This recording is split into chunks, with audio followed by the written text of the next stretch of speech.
আমরা তো নবীর সঙ্গে শিরিকের পথ খোলা রাখি না। নবীর সঙ্গে শিরিক মানে কি?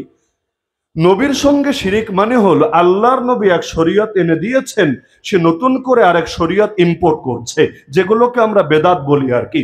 আল্লাহ নবী একটাকে করে গেলেন হালাল, সে এসে এখন সেটার মধ্যে বিভিন্ন কিছু সংযোজন করে অনেক হারাম মিশিয়ে ফেলছে। অথবা আল্লাহ নবী কোনোটাকে করে গেলেন হারাম, এটাকে সে হালালের রূপ দেওয়ার চেষ্টা করছে। যেমন নবী গান বাজনাকে হালাল করেছেন না হারাম? আরে হালাল করেছেন না হারাম?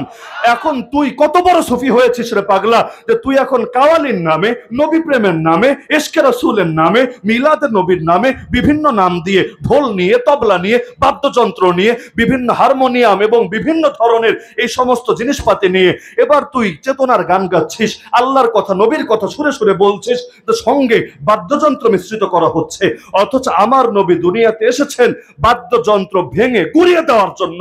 তো যেই নবী আসলেন বাদ্যযন্ত্র ভাঙার জন্য, সেই নবীর নাম ব্যবহার করে তুই বাদ্যযন্ত্র বাজাচ্ছিস, এর চাইতে বড় বেয়াদবি কি হতে পারে? কেউ যদি গান বাজনা করে একদিন হয়তো তওবা নসিব হবে, কিন্তু কেউ যদি এই জাতীয় তরিকায় নবীর নাম, রবের নাম, কোরআনের নাম, দ্বীনের নাম ব্যবহার করে এই জাতীয় কাওয়ালি করে আর গান বাজনা বাদ্যযন্ত্র মিশিয়ে থাকে, ও তওবা করবে কবে? ও তো এটাকে পাপই মনে করে না। পাপ মনে না করলে তওবা নসিব হবে কিভাবে? তো এরকম বেদাতের যত দরজা খোলে এগুলো তো আমরা অ্যাকসেপ্ট করি না।